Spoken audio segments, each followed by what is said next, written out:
Shalom Bapak Ibu yang terkasih dalam nama Tuhan Yesus. Selamat datang kembali di podcast H7 News, I Will Go.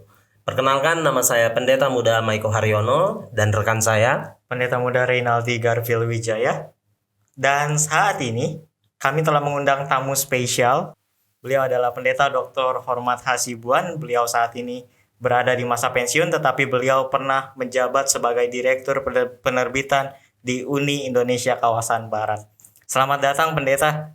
Selamat datang Pak Pendeta. Apa kabar hari ini Pendeta? Luar biasa. Puji Tuhan, luar biasa. Kira-kira Pendeta boleh nggak kami tahu kira-kira sejak kapan sih memilih untuk menjadi seorang pelayan Tuhan? Silakan Pendeta. Jadi sebenarnya dari kecil saya tidak ada berniat atau bertujuan menjadi seorang pendeta. Oke. Jadi saya mau menjadi seorang engineering teknik mesin. Saya sekolah SMA di luar.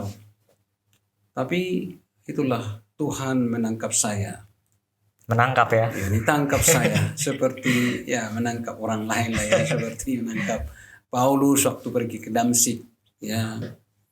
Jadi akhirnya saya pindah ke Sela Martoba Sekolah Advent yang ada di Pematang Siantar.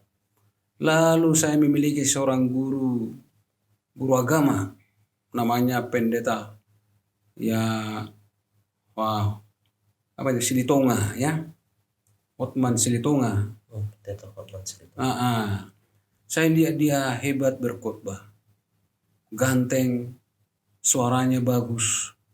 Saya jadi tertarik, saya katakan dalam hati saya, satu saat saya akan menjadi seperti engkau. Jadi bapak saya sebenarnya tidak mengharapkan saya jadi pendeta, justru adik saya yang baik-baik gitu ya. Tapi itulah rencana Tuhan bagi kita. Akhirnya saya mengambil keputusan menjadi seorang mahasiswa kependetaan di sekolah kita di UNEI Bandung tahun 78. Wow, puji Tuhan ya Pak Pendeta. Itu rencana Tuhan kepada Pak Pendeta sungguh luar biasa. Pak Pendeta sudah melayani di mana saja Pak Pendeta? Saya melayani di ladang, di lembaga, dan juga di kantor ya. Saya pertama menjadi tenaga pengajar di Alkitab di sekolah kita Sela Martoba dan Perguruan Advent Surya Nusantara. Ya. Yang kemudian saya disekolahkan ke Philippines ya, di upgrading oleh organisasi. Pulang dari sana, kau harus jadi pendeta katanya. Saya pendeta di Sumatera Utara. Hanya 2 tahun lebih langsung saya dipindahkan ke kantor daerah Sumatera Utara departemen. 1 tahun saya dipanggil ke Jakarta. Ya, menjadi departemen tapi jadinya menjadi gembala. Dari sanalah saya bolak-balik saya masuk keluar kantor Conference DKI Jakarta sampai 4 kali. Habis itu dari Conference DKI Jakarta tahun 2016 kami diberikan tanggung jawab di Uni Indonesia Kawasan Barat sebagai Direktur Penerbitan dan juga Ronbuat di sana. Ya, dan di tahun 2021 saya merangkap 2 pekerjaan sebagai Ketua Kongres DKI Jakarta dan sekitarnya 1 tahun. Lalu tahun 2022 pertengahan Juni kami mengakhiri masa kerja kami persislah Juli 2022. Berarti sudah 6 bulan ya Pak Pendeta? Sudah 6 bulan saya. Ini menarik nih Pendeta. Pendeta pensiun, kami masuk di bulan yang sama. Yang sama ya. Ya mudah-mudahan nanti. Jadi kami menggantikan posisi. Nah kita harapkan itu ya untuk meneruskan dan memiliki jabatan nanti. Kita langsung masuk ke materi aja kali ya Pendeta Maiko ya. Langsung masuk ke pembahasan kita ya. Pembahasan kita kali ini adalah pembahasan yang menarik ya. Tentu kita sudah tidak sabar lagi untuk menanti jawaban dari pendeta. Benar. Pada saat ini kita akan membahas tentang patung ya. Ini sedang menjadi polemik besar ya. Beberapa bulan lalu juga viral ya. Iya. Tentang patung. Beberapa waktu yang lalu viral ya. Pendeta, pertanyaan pertama mungkin yang mau kami tanyakan. apakah Alkitab melarang orang Kristen untuk membuat patung? Kira-kira gimana tuh pendeta? Ya, jadi ini pertanyaan yang baru saya dengar ya. Walaupun kita sering membahas ini, ya. Jadi, ya Alkitab banyak berbicara mengenai patung. Ya. Ya, baik perjanjian lama secara khusus maupun sampai ke perjanjian baru. Ya. Jadi saya sering membaca ayat ini. Saya pikir ini sudah menjadi ayat yang mungkin yang bisa kita hafal ini ayat ini kan. Ya. Ya, apakah Alkitab melarang kita sebagai orang Kristen membuat patung? Kan membuat patung ini. Ya, Ya. membuat patung. Saya percaya dan saya mendapat pemahaman bahwa membuat patung itu tidak salah membuat patung. Ya, patung apapun itu. Apakah itu patung singa, kan begitu. Patung setan dan patung Yesus Kristus ataupun patung Bunda Maria. Tapi untuk apa, kan begitu? Untuk apa kita buat itu? Yang penting Tujuannya tujuan gitu ya, kita, motif kita. Untuk apa kita membuat itu? Ya, misalnya untuk kita jual ya enggak apa-apa, kan begitu. bisa Ya. jadi salah satu penghasilan. Iya, tentunya menjadi ya, Pak penghasilan. Untuk kita pajang misalnya di satu taman ataupun taman rumah kita ataupun di dinding rumah kita. Ya enggak apa-apa. Oke. Kan begitu. Begitu. Baik, terima kasih pendeta atas jawabannya. Berarti membuat patung itu nggak masalah ya pendeta ya? Enggak masalah. Nggak Tergantung masalah. tujuan tadi ya. Tetapi pembelaannya adalah di dalam Keluaran pasal 20 ayat yang keempat, ayat itu berbicara tentang membuat patung pendeta. Bisa dibantu menjelaskan kira-kira dalam Oke. Keluaran 20 ayat 4? Jadi kalau kita buka dan baca itu Keluaran pasal 20 ayat 3 mulai ya. Ya, ini perikop. Ya, jadi konsepnya ya yang kita lihat. Memang di ayat 1 ayat 3 dikatakan jangan ada padamu Allah lain. Dan yang keempat, jangan membuat bagimu patung yang merupakan apapun. Ya, baik yang di langit dan di bumi ini. Tetapi jangan berhenti sampai sana. Nah, ini dia. Ya. Ya, jadi ini perikop. Ya, jangan kita hanya membaca dan berpatokan kepada ayat ini yang Satu kita ayat satu tersebut, ayat. Kita lihat ya berikutnya begitu. Oke, terima kasih Pak Pendeta. Jadi tadi tergantung bagaimana tujuan kita. kita. Untuk apa patung itu dibuat. Nah, bagaimana dengan konsep patung seperti yang disebutkan tadi Pendeta Muda Renaldi atau bahkan Pak Pendeta Hormat katakan bahwa di dalam perjanjian lama secara khusus dikatakan bahwa patung-patung itu dibuat untuk disembah. Nah, konsep itu bagaimana seperti itu Pak Pendeta? Itulah dia. Jadi itu dia yang berikut kan begitu ayat yang kelima kan begitu. Ini dia. Jadi di perjanjian lama ini memang orang-orang dahulu ya kan begitu sudah digunakan patung ini menjadi pengganti Allah yang hidup. Ya, jadi disembah. Coba lihat itu. Coba bangsa Israel setelah mereka keluar dari perhambaan, ya, mereka membuat patung menggantikan Tuhan dan tempat mereka bertanya, memuji, memuja, menyembah. Ya, inilah konsep daripada patung di dalam perjanjian lama. Kalau di perjanjian baru saya pikir tidak separah itu. Membuat patung itu. Ya, bukan lagi sekarang ini karena sudah menjadi Kristen dia, orang-orang Kristen, orang yang sudah percayakan Allah dan menyembah Allah bukan menyembah patung. Ya, tapi di dalam perjanjian lama itu ini dibuat menjadi pengganti Tuhan.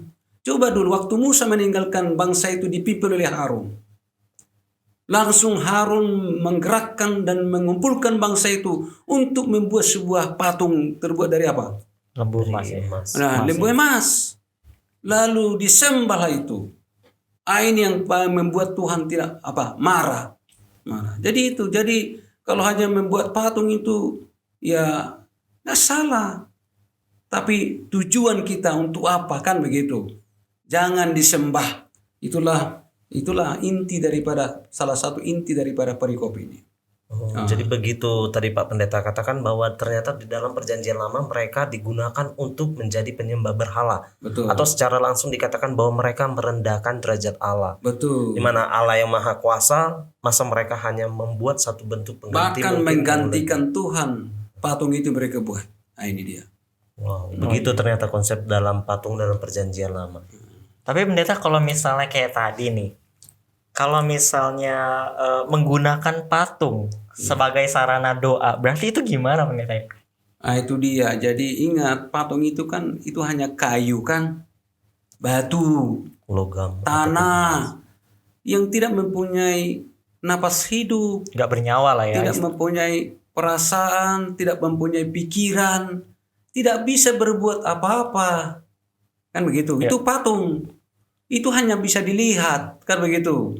Kita lihat, oh patung hebat ya. Waduh, kita lihat gambar Yesus, waduh. Jadi beginilah gambar Yesus, wajahnya lembut, paling begitu kan. Iya benar. Tapi itu patung Yesus itu tidak punya kuasa itu. Tidak punya nyawa itu, tidak memiliki ya hidup. Ya kan? Bagaimana dengan lukisan ataupun mungkin gambar Yesus atau patung Yesus dan juga tanda salib di gereja-gereja? Oh iya. Nah, menurut Ya. Pak Pendeta bagaimana? Jadi itulah sebabnya Tuhan memberikan kepada kita hikmat, akal budi, supaya jangan asal ada patung kita pajang di rumah kita ataupun di rumah ibadah, ya kan? Untuk apa? Ya, kita pajang di sana gambar anjing, patung anjing, kan begitu? Ya. Tapi saya pikir kalau patung Yesus kita bikin misalnya ataupun ya gambar Yesus, patung Yesus misalnya di dinding itu mungkin dilukis bagus. Ya saya pikir memang ada ayat mengatakan barang apa yang kau lihat itulah pikiranmu, kan begitu. Iya. Ya ada penting juga itu. Ya yang walaupun asal jangan sampai kita menganggap itu memiliki kuasa. Jangan sempat kita menganggap itu memiliki nyawa, kehidupan, perasaan, pendengaran, dan lain-lain sebagainya. Ya, yang walaupun tidak dipaksakan itu, tapi jikalau ada mungkin pikiran dari pimpinan-pimpinan jemaat, ya kita bikinlah gambar 3 malaikat di sana misalnya, kan? Itu kan juga patung. Iya benar. Ya, gambar 3 malaikat. Ya mungkin ya ada manfaatnya, kan begitu. Ya, gambar Yesus dan lain-lain sebagainya. Kita boleh pertimbangkan dengan hikmat yang berikan Tuhan kepada kita. Mana yang terbaik yang ada gunanya mungkin ya untuk kerohanian kita, kira-kira begitu Pak. Dari jawaban pendeta tadi, apa yang saya tangkap berarti bisa kita kategorikan orang-orang yang berdoa kepada patung adalah penganut daripada dinamisme ya pendeta ya. Betul, ya begitu dia. Karena mereka berdoa kepada benda ya, mereka Benda. percaya kepada benda. Nah begini Pak Pendeta, apakah ada unclean spirit atau roh jahat di dalam patung itu Pak Pendeta? Jadi konsep Alkitab tidak pernah roh ada di benda mati. Ya, tidak ada. Itu di makhluk hidup seperti umat manusia. Kalau manusia sudah mati, jangankan patungnya, manusia sudah tidak ada lagi roh di sana. Roh setan pun tidak ada lagi di sana. Apalagi roh apa? Roh Tuhan, kan begitu. Tidak ada lagi. Tidak ada di batu ini roh Allah berdaulat di sini, kan. Dan Tuhan tidak ada buat di sana itu. Itu benda mati, tidak punya pikiran, tidak punya perasaan. Ya, itu pelecehan namanya. Dan tidak ada, ya, tidak ada roh yang suci, roh yang jorok di apa? Di batu ataupun di patung yang tidak bernapas itu. Tidak ada itu. Oke, jadi dari jawaban Pak Pendeta berarti tidak ada sesuatu mungkin roh di dalam satu benda yang mati. Iya. Nah, jadi kalau mungkin kepada seluruh pemirsa, mungkin kalau ada yang masih mempercayai atau mungkin masih menyembah sesuatu pohon, mungkin pohon itu dianggap angker atau mungkin pohon itu memiliki kuasa, ternyata tidak ada ya Pak Pendeta. Ya. Dia mungkin itu dalam arti seperti apa Pak Pendeta? Kalau mungkin kita tidak percaya bahwa pohon itu angker atau benda ini memiliki magis, tetapi kan kita percaya bahwa ada kuasa kegelapan. Bagaimana mungkin kuasa setan apakah bisa gunakan itu sebagai sarana untuk mungkin supaya manusia mempercayai akan benda-benda mati supaya untuk disembah. Oke, jadi itulah bagi saya setan itu luar biasa. Luar biasa. Saya mengakui itu secara pribadi berdasarkan konsep Alkitab yang saya baca. Kalau saya katakan hanya 2 beda Tuhan daripada setan. Apa itu Pak Pendeta? 1, ramalan setan masih sering meleset. Ramalan Tuhan Tidak. selalu benar. Yang kedua, kalau setan diberikan kuasa membunuh, tetapi tak pernah diberikan kuasa Kuasa untuk menghidupkan. menghidupkan. Ya, jadi setan bisa menggunakan itu, membuat itu. Jadi kita percaya bahwa pohon yang rindang, pohon yang besar itu punya kuasa. Ya, jadi itu adalah kebodohan di pihak manusia. Bisa dikendalikan dan ditipu oleh apa? Oleh penguasa dunia ini. Ya, nggak ada. Mana dulu waktu saya di kampung bapak saya waktu sebelum benar-benar menjadi orang Kristen, ya, dia adalah cucu dukun tertua, ya. Jadi ada pohon beringin di samping rumah kami, orang tua bilang tidak boleh dipegang itu. Ranting-rantingnya pun tidak bisa dipakai jadi kayu api, bahaya, ya. Tapi lama-lama setelah dia mendalami Alkitab ini, tidak yakin, akhirnya disuruh kami tebang itu. Dan tidak ada reaksi setan. Nggak ada ya. Tidak ada reaksinya. Ya, tidak ada. Jadi seperti begitulah ya. Nah, Oke. Kalaupun mungkin ada kuasa kejahatan, tapi kita percaya bahwa kuasa Tuhan lebih hebat. ya Pak Pendeta. betul. Nah, Terus pendeta, ada juga beberapa orang yang punya pemahaman, punya keyakinan bahwa ketika mereka berdoa kepada benda-benda tadi, kepada patung misalnya, ternyata doanya dijawab. Menurut pendeta, kenapa nih kira-kira bisa dijawab gitu? iya. Jadi ini kekeliruan kita umat manusia. Oh, iya. Ya.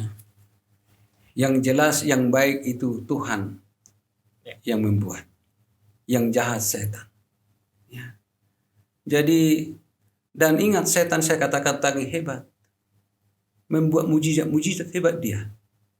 Yang kita rasa seperti mujizat yang benar-benar dari siapa? Daripada Tuhan. Dari Tuhan. Menyembuhkan juga bisa dia. Ya. Jadi ke setan pun kita memohon kesembuhan. Bisa diberikan kesembuhan kepada kita. Ya.